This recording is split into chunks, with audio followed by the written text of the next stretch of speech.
Good morning বন্ধুরা, তোমরা সবাই কেমন আছো? আবার একটা নতুন দিন শুরু করছি।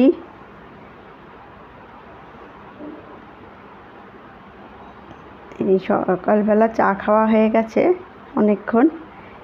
এবারে দাদা একটু ছাতুর শরবত বানাচ্ছে খাবে বলে।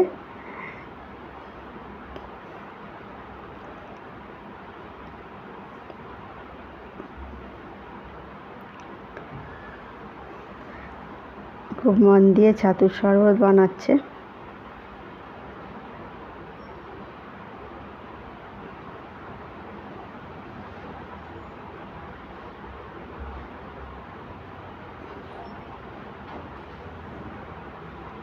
আজকে ছুটির দিন, আজকে আর সকালে কিছু জলখাবার বানাইনি,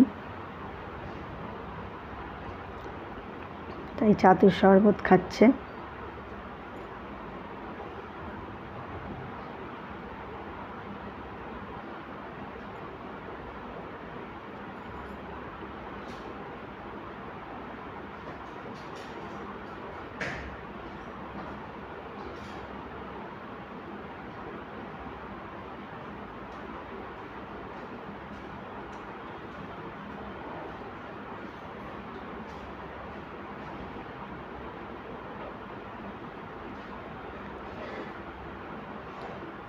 দেখো বন্ধুরা, আবার বৃষ্টি শুরু হয়ে গেছে। আজকে একটু পরে পরে বৃষ্টি হচ্ছে,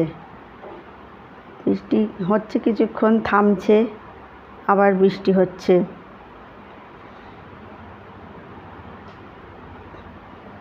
সকাল থেকে এরকম হচ্ছে, আবার পরিষ্কার হয়ে যাচ্ছে, একটু রোদ উঠছে, আবার ঝমঝম করে অন্ধকার করে বৃষ্টি নামছে।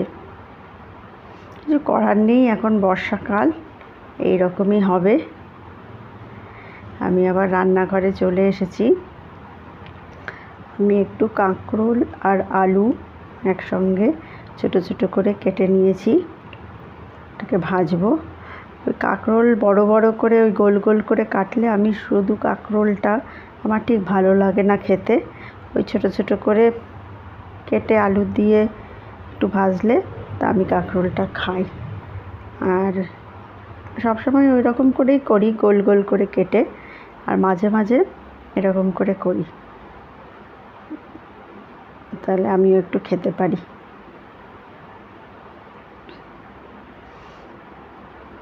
জানি না কেন আমি ওই রকম, কাঁকরোলটা আমার ঠিক কতটা ভালো লাগে না, তাও ছোট ছোট করে কাটলে খেয়ে নিই।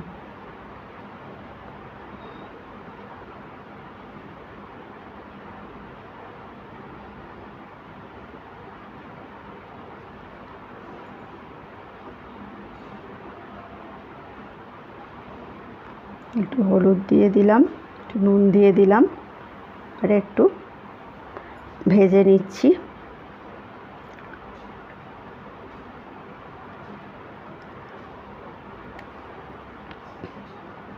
যদিও আজকে রবিবার, ছুটির দিন, কিন্তু আজকে তেমন একটু পাবদা মাছ আছে আর একটু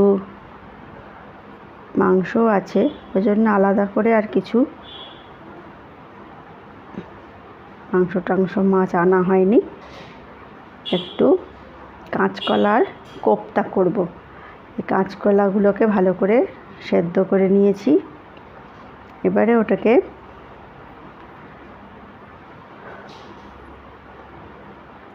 চটকে তার মধ্যে একটা ডিম দিয়েছি।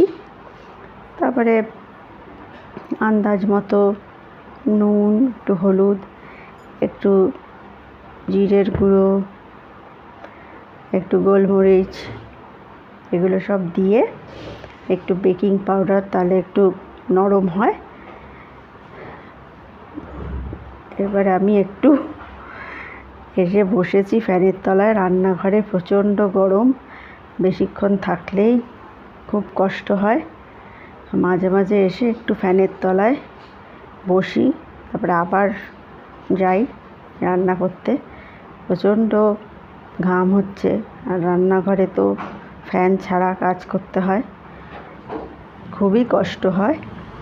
ওই মাঝে মাঝে একটু ফ্যানের তলায় এসে বসি। কী করব, উপায় নেই, এইভাবেই করতে হবে রান্না।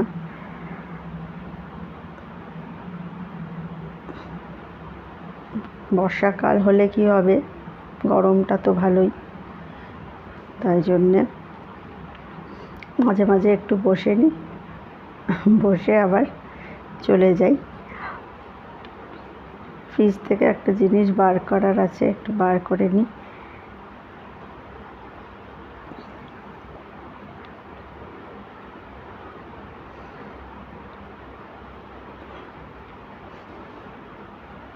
আবার রান্নাঘরে চলে যাচ্ছি,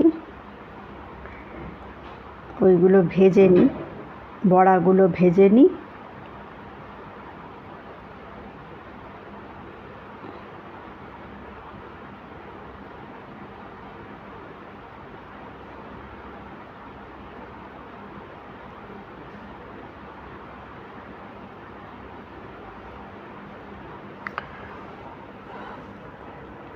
একটু ফ্যানের তলায় বসে এলাম, এবারে ওই বড়াগুলোকে ভেজে নেব, তারপরে ওটা ভেজে ডালনা মতন করব। এই বড়াগুলোকে কড়াই বসিয়ে দিয়েছি, কড়াইটা গরম হলে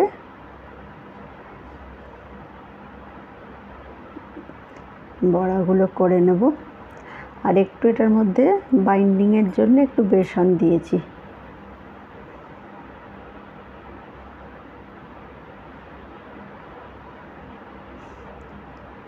অনেকে ডালও ভিজিয়ে রাখলে ডালও বেটে দেওয়া যায়।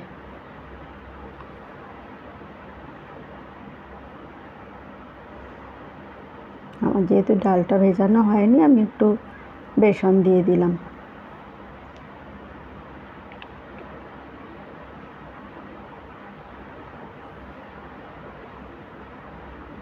বড়াগুলো ভাজা হয়ে গেলে,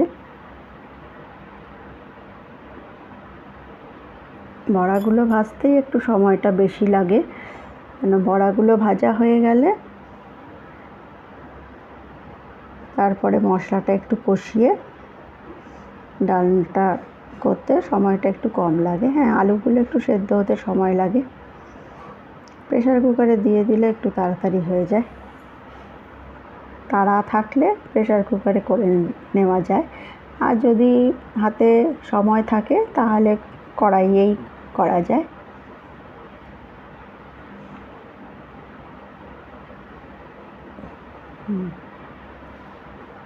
বড়াগুলো ভাজা হচ্ছে,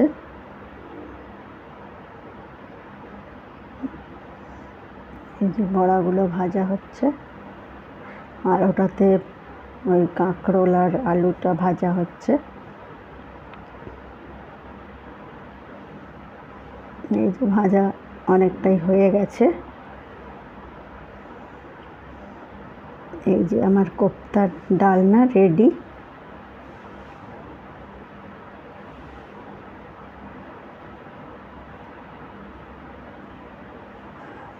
এই দেখো বন্ধুরা, এখন আবার সুন্দর রোদ উঠেছে, এখন আবার বৃষ্টি পড়ছে না।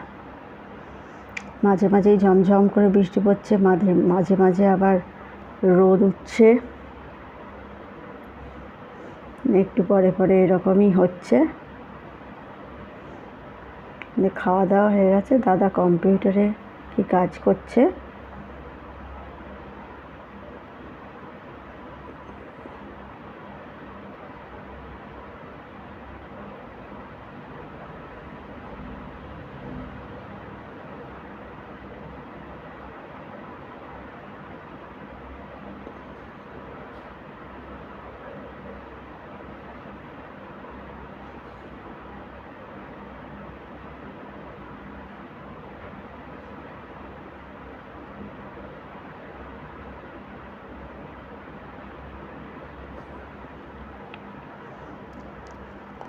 দাদার কিছু কাজ থাকে, ওগুলো করছে। এই আবার ঝমঝম করে বৃষ্টি নেমেছে, ক্যামেরায় বোঝা যাচ্ছে না, কিন্তু ঝমঝম করে প্রচণ্ড বৃষ্টি হচ্ছে। আজকে এইরকমই হচ্ছে সারাদিনে। আজকে একটু ছুটির দিন, তাই একটু সন্ধেবেলা চাউমিন বানিয়েছিলাম। ঠান্ডায় ঠান্ডায় ভালোই লাগছে খেতে। চাউমিন, সন্ধেবেলা চাউমিন খেয়ে আমাদের সবার পেট ভরে গেছে। আমরা ডিনারে আর কিছু করব না, আমাদের চাউমিন খেয়ে আজকে পেট ভরে গেছে। পেট ভরে আমরা চাউমিন খেয়ে নিয়েছি। ঠিক আছে বন্ধুরা।